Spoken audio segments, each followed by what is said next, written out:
এর আগের পর্বে আমরা দেখেছিলাম মো জিয়াও কিভাবে ফেংকে দেখে হঠাৎ করে ডিমনিক পাওয়ারে আসক্ত হয়ে যায়। এখন আমি এর পরের পর্ব এক্সপ্লেইন করব। তো চলো আজকের এপিসোড শুরু করা যাক।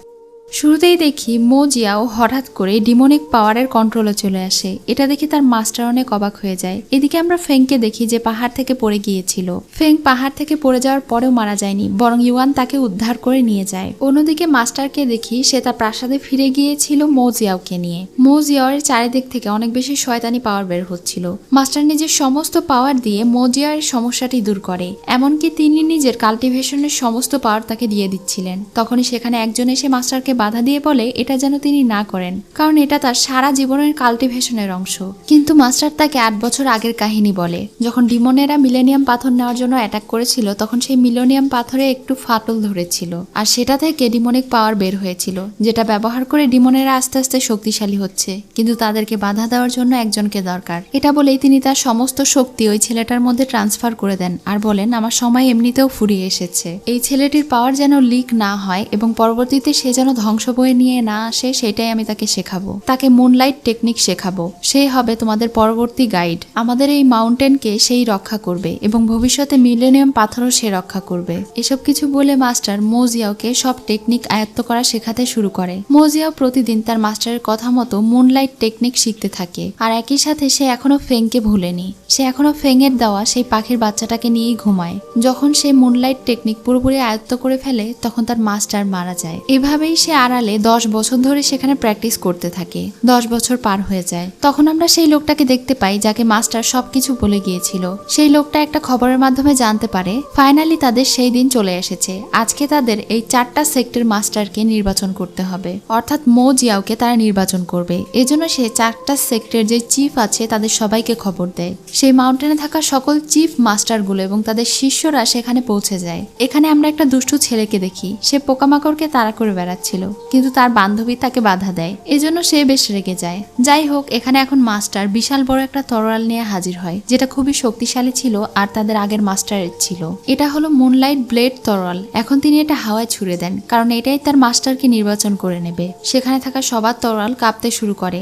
তখনই সেখানে মো জিয়াওয়ের এন্ট্রি হয়। দারুণভাবে তার এন্ট্রির মাধ্যমে মো জিয়াও সবার সামনে চলে আসে। তার এমন এন্ট্রি দেখে সবাই বিমোহিত হয়ে যায়। মো জিয়াও তার তরোয়াল নিয়ে নেয় এবং সেক্ট মাস্টারের কাছে গিয়ে তাকে সম্মান জানায়। এখানে থাকা বাকি চিফের মধ্যে কেউ তাকে দেখে খুশি হচ্ছিল আর কেউ বেজার হচ্ছিল। যাই হোক, মাস্টার এখন সবার সঙ্গে মো জিয়াওকে পরিচয় করে দেয় আর বলে এখন থেকে সে হবে তোমাদের হেড, আর সে হলো আমাদের মাউন্টেন শু এর ভবিষ্যৎ রাজা, মানে সবচেয়ে বড় গ্র্যান্ড মাস্টার। যাই হোক, এখানে তাকে পরিচয় করে দেওয়ার পরে তাকে তার বাড়িতে নিয়ে যাওয়া হয়, মানে তার জন্য একটা সুন্দর মহল তৈরি করা হয়েছে সেখানে। এখানে তার সঙ্গে তার পুরনো বন্ধু দেখা করতে আসে। ছোটবেলায় তারা দুজন একসঙ্গে এখানে পড়ালেখা করত। জিয়াওয়ের বন্ধু তাকে বলে তুমি তো দেখছি বড় হয়ে হিরো হয়ে গেছো, একেবারে সেক্ট মাস্টার হয়ে গেছো। হ্যাঁ, তাতে কি হয়েছে, আমার মতো হ্যান্ডসাম তুমি হতে পারবে না। এসব কথা বলতে বলতেই সেখানে জিং চলে আসে। জিং ছিল এখানকার একটা চিফের মেয়ে। সে মো জিয়াওয়ের সঙ্গে কথা বলার চেষ্টা করছিল, কিন্তু মো জিয়াওয়ের বন্ধু সব সময় তার সঙ্গে ঝগড়া করে। আবারও তারা দুজন এখানে ঝগড়া শুরু করে দেয়। এটা দেখে মো জিয়াও তার রুমের ভেতরে চলে যায়। এদিকে গ্রামে হঠাৎ করে একটা স্নো ডেমন অ্যাটাক করে দেয়, যার কারণে গ্রামের আশেপাশের সব জমি জমা একদম বরফে পরিণত হয়ে যায়। এই বিষয়টা যখন একজন চিফ মাস্টার জানতে পারে, তখন তারা 4 জন মিলে এই বিষয়ে আলোচনা করে এবং সিদ্ধান্ত নেয় যে মো জিয়াওকে সেখানে পাঠাবে। মো জিয়াও যখন সেখানে যায় তখন দেখতে পায় সবকিছু বরফে পরিণত হয়ে গিয়েছে। সে ওই বরফের পাহাড়ে গিয়ে স্নো ডিমনের সঙ্গে ফাইট করে আর তাকে হারিয়ে দেয়। এরপরে যখন সে গ্রামের রাস্তা দিয়ে ফিরে যাচ্ছিল, তখন গ্রামবাসীরা তাকে রিকোয়েস্ট করে যেন সে তাদের জমিতে থাকা বরফগুলো গলিয়ে দেয়, নয়তো তারা একদম নিঃস্ব হয়ে পড়বে। তখন মো জিয়াও তাদের রিকোয়েস্ট রাখে আর বিশাল বড় জমির বরফগুলোকে পাওয়ারের সাহায্যে গলাতে শুরু করে। জমির সমস্ত বরফ গলে যায়, কিন্তু সে অনেক বেশি দুর্বল হয়ে পড়ে, যার কারণে সে পাশে থাকা বরফের পাহাড়ে গিয়ে জ্ঞান হারায়। সেখানে থেকে তাকে একজন তার গুহায় টেনে নিয়ে চলে আসে। এটা আর কেউ নয়, বরং নি হুয়াং ছিল। তবে এখানে তার পরিচয় আলাদা, সামনে সেটা আমরা জানতে পারবো। যাই হোক, সে মো জিয়াওকে অনেকভাবে জাগানোর চেষ্টা করে, কিন্তু তার জ্ঞান ফিরে আসে না। এরপর সে তার পোষা শিয়ালের সঙ্গে খাবার সংগ্রহে চলে যায়। কিছুক্ষণ পরে তারা বরফের জঙ্গলে থাকা বেরিগুলো নিয়ে আসে আর দুজন ভাগ করে খাচ্ছিল। তার কিউট শিয়ালটাকে দেখে বেশ ভালোই লাগছিল।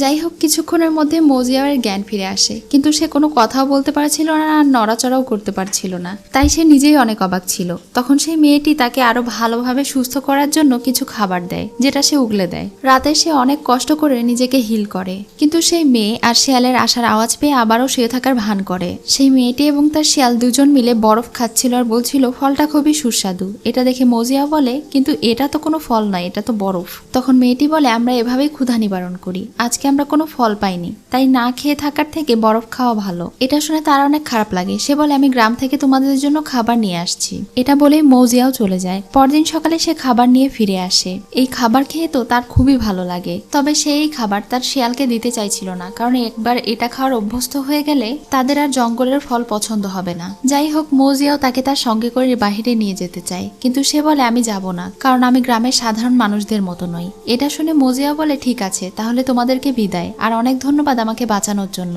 এখন আমাকে আমার সেক্টে ফিরে যেতে হবে। এটা বলেই সে ওখানে থেকে চলে যায়। আর তার চলে যাওয়া দেখে মেয়েটির মন অনেক খারাপ হয়ে যায়। মৌজিয়াও যখন সেখানে থেকে চলে যাচ্ছিল, তখনই সেই বরফের দানব আবারও তার সামনে চলে আসে। সে ওই দানবের সঙ্গে লড়াই করে। লড়াইয়ে এক পর্যায়ে যখন সে ওই দানবকে বেশি আঘাত করে, তখন দেখতে পায় এটা আর কেউ নয়, বরং সেই মেয়েটি। মেয়েটির এমন অবস্থা দেখে সে তাকে সঙ্গে করে গ্রামে নিয়ে যায় আর তাকে হিল করার চেষ্টা করে। যখন তাকে হিল করা হয়ে যায়, তখন মেয়েটি বলে, তুমি প্রথম যে কিনা আমাকে এভাবে বরফের অবস্থায় দেখে ভয় পাচ্ছ না, তুমি কি আমাকে ঘৃণা করো? মৌজিয়াও বলে, না। কিন্তু তার এসব কথা শুনে হঠাৎ করে তার ফেংয়ের কথা মনে পড়ে। তবে সে আবার বিষয়টিকে ইগনোর করে তাকে জিজ্ঞাসা করে তার কি হয়েছিল। তখন সে বলে, আমি জানি না এই পাওয়ার কোথায় থেকে এলো, কিন্তু হঠাৎ করে এই পাওয়ার আমার মধ্যে জাগ্রত হয় আর আমি নিজের কন্ট্রোল হারিয়ে ফেলি, এজন্যই আমি মাউন্টেনে থাকি। তাকে হিল করার পরে মৌজিয়ার বেশ খারাপ লাগছিল, এজন্য সে একটু বাহিরে যায়। তখন সেই গ্রাম প্রধান তাকে এসে জানায়, যেহেতু সে তাদের গ্রামকে ডিমনের হাত থেকে রক্ষা করেছে, এজন্য তারা খুবই কৃতজ্ঞ। কিন্তু ভেতরে সেই মেয়েটিকে। তখন সে বলে, ওই মেয়েটি আহত, এজন্য তাকে এখানে নিয়ে এসেছি যেন সে সুস্থ হতে পারে। এটা শুনে গ্রাম প্রধানের কোনো আপত্তি ছিল না। এখন মৌজিয়াও সেই মেয়েটিকে নিয়ে গ্রামের বাজারে ঘুরতে শুরু করে। যেহেতু সে ছোট থেকে মাউন্টেনে বড় হয়েছে, তাই মানুষদের ব্যাপারে তার কোনো ধারণা নেই। মৌজিয়াও তাকে এখানে শিখাচ্ছিল কিভাবে মানুষের মাঝে চলাফেরা করতে হয়, কিভাবে কোনো প্রোডাক্ট কেনার জন্য তাদেরকে বিনিময়ে টাকা দিতে হয় অথবা স্বর্ণ দিতে হয়, কিভাবে তার ছেলেদের কাছে থেকে দূরত্ব বজায় রাখতে হবে, এই সব কিছু বলছিল। সে তাকে একটা কাপড়ের দোকানে নিয়ে যায় আর একটা জামা কিনতে বলে। মেয়েটির একটা জামা পছন্দ হয়ে যায়, সে তাকে ওটা পরতে বলে আর সবার সামনেই সে ওটা পরতে শুরু করে, যার কারণে মৌজিয়াও চিৎকার দিয়ে ওঠে আর তার হাতে থাকা সকল স্বর্ণ নিচে পড়ে যায়। সবাই সেটা কুড়িয়ে নিচ্ছিল। এরপরে সে তাকে ভালোভাবে কাপড়টা পরতে হেল্প করে আর তাকে বলে এরপরে আর কখনো যেন সে সব মানুষদের সামনে কাপড় পরিবর্তন না করে। মেয়েটির ক্ষুধা লেগেছিল, এজন্য সে তাকে খাবার খেতে বাহিরে নিয়ে যায়। এখানে তারা রাইস ডাম্পলিং খেতে বসে, কিন্তু মৌজিয়াও তাকে শিখিয়ে দিচ্ছিল কিভাবে তাকে এটা খেতে হবে। কিন্তু মেয়েটি তার কথা শোনে না, সে চপস্টিক দিয়ে খাবার খেতে শুরু করে আর মৌজিয়াওকে খাইয়ে দিচ্ছিল। মৌজিয়াও তাকে বকা দিতে চাইলে বা কিছু বলতে চাইলে সে তার মাথায় আলতোভাবে নেড়ে দেয়, যেভাবে সে তার পোষা শিয়ালকে আদর করে। এটা দেখে তো সে অনেক অবাক হয়ে যায় আর শান্তও হয়ে যায়। এরপর সে একটু ইতস্তত বোধ করে বলে, রুলস নাম্বার 5 হচ্ছে এরপর থেকে আমার মাথায় আর টাচ করবে না। বাইরে গিয়ে মেয়েটি তার হাত ধরলে সে তাকে বলে, রুলস নাম্বার 5 হলো যখন তখন ছেলেদের হাত ধরবে না, আর তুমি একটা পরপুরুষের হাত কেন ধরছো?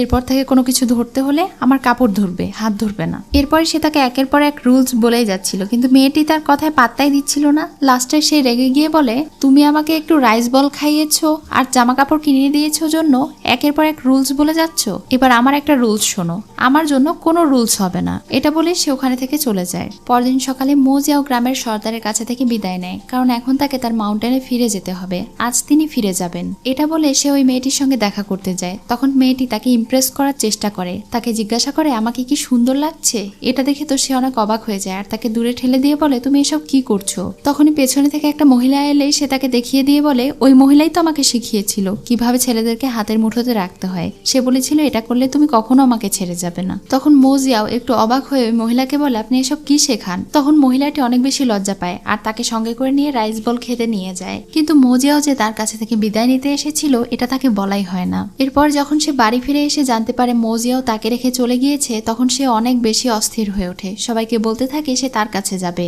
কিন্তু গ্রামের সবাই তাকে যেতে বাধা দেয়, এমনকি তারা তাকে বেঁধে ফেলে। এ কারণে সে ভীষণ রেগে যায় আর তাদেরকে বলে, আমাকে ছেড়ে দাও, নয়তো আমি তোমাদের ক্ষতি করে ফেলবো। এভাবে সে প্রায় 3 বার বলে, কিন্তু তারপরেও তারা তাকে ছাড়ে না। এক পর্যায়ে সে তার কন্ট্রোল হারিয়ে ফেলে আর ওই রুমে থাকা সকল মহিলাকে বরফ বানিয়ে দেয়। চিৎকারের আওয়াজ শুনে মৌজিয়াও সেখানে পৌঁছে দেখতে পায় গ্রামের সবাই মিলে সেই ঘরে আগুন দেওয়ার জন্য যাচ্ছে, কারণ তারা জেনে গিয়েছে যে ওই মেয়েটি হলো একটা ডিমন।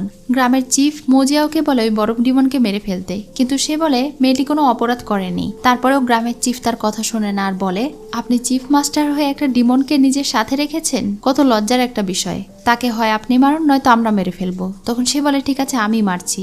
ততক্ষণে গ্রামের লোকেরা ঘরে আগুন দিয়েছিল। সে ভেতরে গিয়ে মেয়েটিকে কোথাও খুঁজে পায় না, কারণ সেই মেয়েটিকে সেই দাসী সঙ্গে করে নিয়ে গিয়েছে। সে তাকে বুঝিয়ে শুনিয়ে এখান থেকে পালাতে বলে আর বলে, তুমি যদি না পালাও তাহলে গ্রামের মানুষেরা তোমাকে মেরে ফেলবে। এটা বলে সে তাকে পালিয়ে দেয়। এরপরে তার সঙ্গে মো জিয়াওয়ের দেখা হয়, কিন্তু তারা চুপচাপ সেখানে দাঁড়িয়ে থাকে। অন্যদিকে মাউন্টেনের মাস্টারেরা এই বিষয়টা জানতে পেরে যায়। এটা জেনে তো তারা অনেক বেশি অবাক হয়ে যায়। এদিকে মেয়েটি পালিয়ে একটা বাড়িতে চলে যায়। সেই বাড়িতে কেউ ছিল না, যেহেতু সকাল হয়ে গিয়েছিল এজন্য তার অনেক ক্ষুধা পেয়েছিল, কিন্তু বাড়িতে কোনো খাবারও ছিল না। যখন সে মন খারাপ করে সিঁড়িতে বসে পড়ে তখনই মো জিয়াও তার জন্য সেখানে খাবার নিয়ে পৌঁছে যায়। সে ওই খাবার নিয়ে খেতে শুরু করে আর মনের দুঃখে কান্না করছিল। তাকে কাঁদতে দেখে মো জিয়াওয়ের খারাপ লাগে। যাই হোক, এরপরে তারা দুজন মিলে গরম পানি করতে শুরু করে। মো জিয়াও তাকে গরম পানি দিয়ে বলে, এখন থেকে তুমি গরম পানি খাবে, তাহলে তোমার ভেতরে থাকা ঠান্ডাটা কন্ট্রোলে থাকবে। তখনই তার কাছে তার মাস্টারের মেসেজ আসে। যেহেতু তাকে চলে যেতে হবে এজন্য সে মেয়েটিকে লড়াই প্র্যাকটিস শেখাচ্ছিল। সে তাকে বলছিল সে যেন এখানেই থাকে, যদি কেউ কখনো তার উপরে অ্যাটাক করে তাহলে সে এভাবে তাদের সঙ্গে লড়াই করতে পারবে। কিন্তু মেয়েটি তার কথা শুনছিল না। সে তাকে তার সঙ্গেই থেকে যেতে বলছিল, কিন্তু এটা তো সম্ভব না। তখন সে বলে, কেন সম্ভব না, কিসের এত ভয়? তার এই কথা শুনে আবারও তার ফেংয়ের কথা মনে পড়ে, কারণ তার কথাগুলোর সঙ্গে ফেংয়ের কথাগুলো মিলে যাচ্ছিল। তখন সে আবারও এসব কিছু ভোলার চেষ্টা করে। রাতে বেলা সে ধ্যানে বসে। এরপরে সে তার ভেতরের আত্মাকে জিজ্ঞাসা করার চেষ্টা করে যে তার সঙ্গে এসব কেন হচ্ছে। বহু বছর আগে সে এসব কিছু ভুলে গিয়েছিল, কিন্তু আবারও এসব কিছু তাকে তাড়া করে বেড়াচ্ছে। তখন তার অন্তরাত্মা তাকে বলে, তুমি নিজেকে চেনার চেষ্টা করো, তাহলেই তুমি এটার উত্তর পেয়ে যাবে। আর যেসব ঘটছে এই সব কিছু বুদ্ধিমত্তার সঙ্গে কন্ট্রোল করার চেষ্টা করো। এটা বলে তিনি চলে যান। এখন সে রাতে ওই মেয়েটির রুমে গিয়ে দেখতে পায় মেয়েটি তার রুমে নেই। তখন সে তাকে খুঁজতে খুঁজতে দেখতে পায় মেয়েটি গোসল করছে। তখন সে লজ্জা পেয়ে চলে যেতে চাইছিল, কিন্তু মেয়েটির দিকে একটা সাপ তেড়ে যাচ্ছিল। এটা দেখে সে দ্রুত তাকে বাঁচায়, কিন্তু তখনই তাদের দুজনের কিস হয়ে যায়। মেয়েটি বলে, তোমার ঠোঁট অনেক নরম আর গরম। যাই হোক, তখনই সে তার কাঁধে একটা চিহ্ন খেয়াল করে, যেই চিহ্নটা ফেংয়ের কাঁধেও ছিল। তখন সে একদম শিওর হয়ে যায় এই মেয়েটাই হলো ফেং, যাকে সে ছোটবেলায় মারা যেতে দেখেছিল। সে তাকে ফেং বলে ডাকছিল, কিন্তু মেয়েটি বলে ফেংকে। মেয়েটি আসলে তার স্মৃতি হারিয়ে ফেলেছিল, এজন্য তার কোনো কিছুই মনে পড়ছিল না। যাই হোক, সেদিন রাতে আবারও মাস্টার তাকে বার্তা পাঠায় এবং তাকে তার সেক্টে ফিরে যেতে বলে। তাই সে পরদিন সকালে ফেংকে সঙ্গে করে নিয়ে যায় সেই মাউন্টেনে, যেখানে প্রথম তাদের দেখা হয়েছিল। মেয়েটি বলে, এই জায়গাটা আমার খুবই চেনা চেনা মনে হচ্ছে, যেন এখানে এর আগেও আমি এসেছি। কিন্তু সে কোনো কিছু মনে করতে পারে না। তবে মো জিয়াও জানে কেন তার এটা চেনা চেনা মনে হচ্ছে। জিয়াও এখন তাকে এখানে রেখে যায় আর বলে সে যেন তার আসা পর্যন্ত এখানে অপেক্ষা করে, কারণ তার অনেক কাজ রয়েছে। আর বাহিরে যদি ফেং যায় তাহলে মানুষরা তার উপরে অ্যাটাক করতে পারে। এই জায়গাটা তার জন্য সবচেয়ে নিরাপদ। ফেং বলে, আমি তোমার জন্য অপেক্ষা করব, তোমাকে আমি বিশ্বাস করতে পারবো তো? তখন সে বলে, হ্যাঁ অবশ্যই, আমি যখন এরপরে আসবো তোমার জন্য অনেকগুলো রাইস ডাম্পলিং নিয়ে আসবো। এটা বলে সে ওখানে থেকে চলে যায়। এদিকে ইউয়ানকে দেখি, তার কাছে একটা পাথর ছিল। এই পাথর দেখে তারা কিছু একটা বুঝতে পারে। আসলে ফেংকে তারা দূর থেকে কন্ট্রোল করে রেখেছিল, আর এটা তাদের প্ল্যানেরই একটা অংশ ছিল। মো জিয়াও এখন তার প্রাসাদে ফিরে যায়। সবাই সেখানে স্বাগতম জানায় তাকে, আর 4 জন মাস্টারও বসেছিল। সে তার মাস্টারকে বলে যে সে ওই বরফের দানবকে মেরে ফেলেছে। তখন তার মাস্টার তো ভীষণ খুশি হয়ে যায়। এরপরে তার মাস্টার তাকে সাইডে নিয়ে এসে একটু রেগে তাকে বলে, আমি শুনেছি গ্রামের মানুষেরা বলা বলি করছে তুমি নাকি একটা ডিমন মেয়েকে সাথে নিয়ে ঘুরছো। তখন সে তার মাস্টারকে সব ঘটনা খুলে বলে আর বলে, ডিমন রাজা এখনো মারা যায়নি, সে দূর থেকে ওই মেয়েটিকে কন্ট্রোল করছে। ওই মেয়েটি আসলে ডিমন নয়, সে আসলে একটা মানুষ। এসব কিছু জানার পরে মাস্টার তাকে বেশি কিছু বলে না। সে বলে, এসব কাজ করার পেছনে নিশ্চয়ই তোমার কোনো কারণ আছে, সেটা আমি বুঝতে পেরেছি, কিন্তু এরপরে যেন এরকম কোনো অভিযোগ না শুনি। এসব কথা শেষে যখন সে বাইরে যাচ্ছিল তখন তার 2 জন বন্ধু তার সঙ্গে কথা বলতে আসে, কিন্তু প্রত্যেকবারের মতো তারা 2 জন ঝগড়া লেগে যায় আর সে ওখানে থেকে বেরিয়ে যায়। রুমে এসে দেখতে পায় তার 3 জন সার্ভেন্ট তার জন্য অনেক বেশি চিন্তিত ছিল।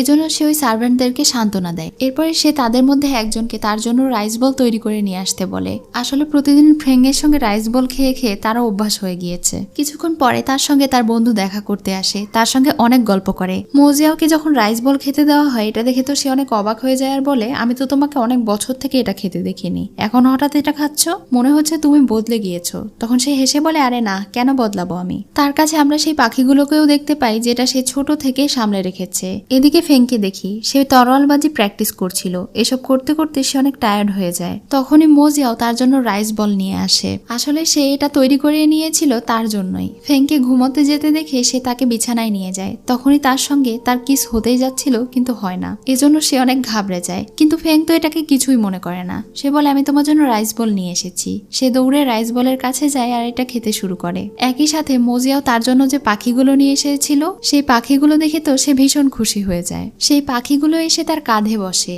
এটা দেখেই সে বুঝতে পারে ফেং যেহেতু একসময় তাদের প্রাণ বাঁচিয়েছিল এজন্যই সে পাখিগুলো হয়তো তাকে চিনতে পেরেছে। আর ফেং তো এটা দেখে অনেক বেশি অবাকও হয় আর খুশিও হয়ে যায়। এখন সে ফেংকে একটা টোকেন দেয় আর বলে এটার মাধ্যমে সে তাকে ডাকতে পারবে। যখনই সে বিপদে পড়বে ইমার্জেন্সি ব্যবহারের জন্য সে যেন মোজিয়াওকে ডাকে। এটা বলে মোজিয়াওয়ের কাছে থাকা একটা টোকেন নিয়ে সে চলে যায়। কিন্তু ফেং তাকে একটু পরপর ডাকছিল, কারণে অকারণে ডাকছিল। তারপরেও সে একটুও রাগ হয় না, বরং সে তো আরো তার কেয়ার করছিল। রাতে সে তাকে ঘুমোতে বলে আবারও তার সেক্টে ফিরে যায়। পরদিন সকালে সব মাস্টারেরা মিলে তাকে বলে তাদের সবাইকে একটা জায়গায় যেতে হবে, সেখানে তাদের দাওয়াত আছে। তাই মোজিয়াও যেন আগামীকালকের জন্য প্রস্তুত হয়ে যায়। তার বন্ধু লিং যখন তার সঙ্গে দেখা করতে আসে তখন জানতে পারে যে মোজিয়াও কোথাও গিয়েছে। এদিকে জিয়াও ডাম্পলিং নিয়ে যাচ্ছিল, তখনই সে দেখতে পায় তার বন্ধুও তার পিছু পিছু চলে এসেছে। যেহেতু সে চলেই এসেছে এজন্য সে এই বিষয়টাকে আর সিক্রেট রাখে না, সেও তাকে সঙ্গে করে ভেতরে নিয়ে যায়। লিং তখন ফেংকে ভালোভাবে দেখে বলে বাহ ভালোই আছে দেখতে। ফেং জিজ্ঞাসা করে এটাকে, তখন সে নিজের পরিচয় দেয়। অনেক বড় একটা নাম শুনে ফেং বলে এত বড় নাম আমি জীবনেও শুনিনি। যাই হোক তারা দুজন এখন ভেতরে যায়। ফেংকে দেখে মোজিয়াও নার্ভাস ফিল করছিল, এমনকি তার গালও লাল হয়ে যাচ্ছিল। এই বিষয়টা খেয়াল করে তার বন্ধু তাকে জিজ্ঞাসা করে কি ব্যাপার চলছে আসলে। তখন সে বলে কই কিছু না তো, কিন্তু সে আসলে গত রাতের কথাগুলো ভাবছিল।